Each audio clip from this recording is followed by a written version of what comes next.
Okay. Magandang gabi po sa inyong lahat. Thank you all for coming to the wedding of Ate Erica and Kuya Dave. Tunay akong maligaya para sa inyong dalawa, ate at kuya. At higit sa lahat, kaya ako tunay na masaya ay dahil magkakaroon ako ng sariling kwarto. Kasi hindi na kami share ni ate. Joke lang, te, ha? Salamat dahil parte ako ng celebration na ito. Let me introduce myself first. I'm Fatima, the sister of the bride.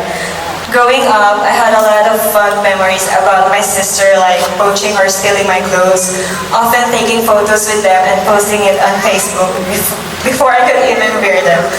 Nauna pa siya mag-post ng aking mga damit. I also remember how messy she can be. Sharing a bedroom with her, I would always be the one cleaning up her mess. Yet, I can confidently say,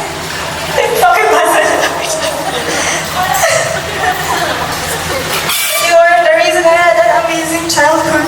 My childhood was amazing because of you. I will always appreciate her creativity when we played together.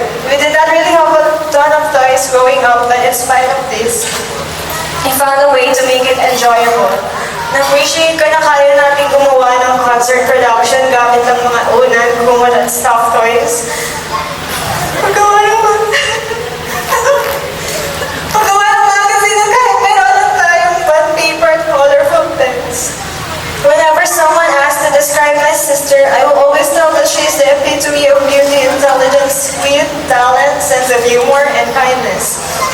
She really is. Bukod sa pagiging matya ng liliw, bawat subjects ata ng high school ay may title siya. For example, English, Literary Queen, 2010. Sa science, siya ang pinipiling kalikasan, 2010. At sa values, siya ang Mama Mary look-alike grand winner. And of course, aside from beauty, she is also the epitome of intelligence for being first honor in her elementary days, an achiever in high school, and even studying in the best university in the Philippines.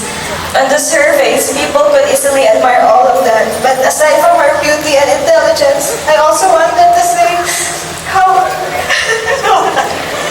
kind-hearted she really is. Sa mga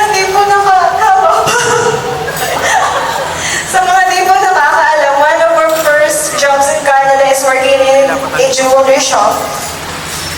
This year, 2019, I think. Parehas kami nag-work doon as part-time employees. One time, gusto ko na umuwi agad kasi gusto ko na mag-review for another job interview. Yes, nag-review ako. Isang oras na lang off na ako, but I asked my sister to cover that 1-hour shift for me. Sobrang OA, but I needed that 1 hour so I can review properly sa apartment namin. And my sister covered that 1 hour of work shift, even though she just finished her other work, and even though it was late at night, and even it's almost an hour of travel going to the jewelry shop. I am not sure if you remember it.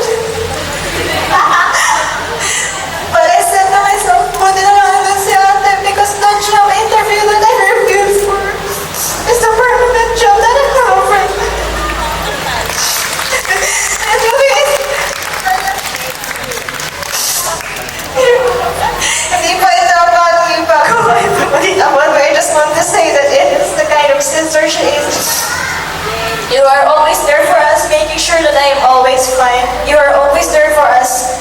No hesitations and doubts. Lagi kang andyan para sa akin ni nanay at tatay. Whenever we have a trip, she plans it. Whenever we have financial inquiries, she always has financial advice. Whenever we are unaware of something, she's always there to teach us. And when we are sick, she always has medical recommendations. And when nanay worked abroad and took care of us, she is always there for us. So thank you for being a travel tourism agency, financial advisor, teacher, nurse, doctor, and even a mother to us. Sorry. Thank you for being my super friend. Kahit fetus pa lang ako, I am grateful and honored to be your sister. Your love and warmth have always been a source of inspiration to me, and I feel so blessed to have you in my life. Thank you for being you, empathetic, creative, strong, and simply amazing.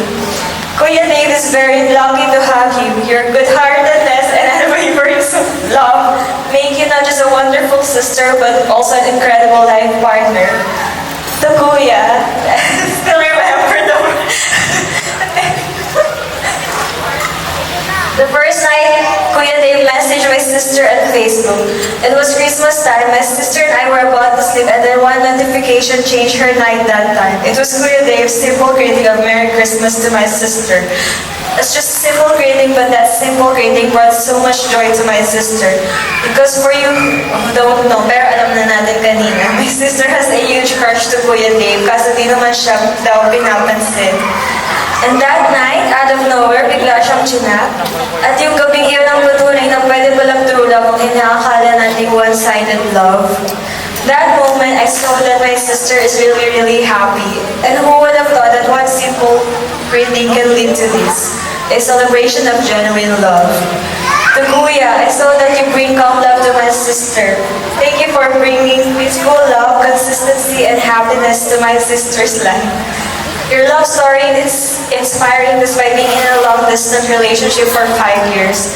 I am amazed how your love for each other led to this. I am inspired by the peaceful love that you have, and I am genuinely happy for you both, and I am excited to witness the life that you are building. I am wishing the home that you are building will be filled with warmth, joy, and beautiful memories. Please know that I will always be by your side, kumpente.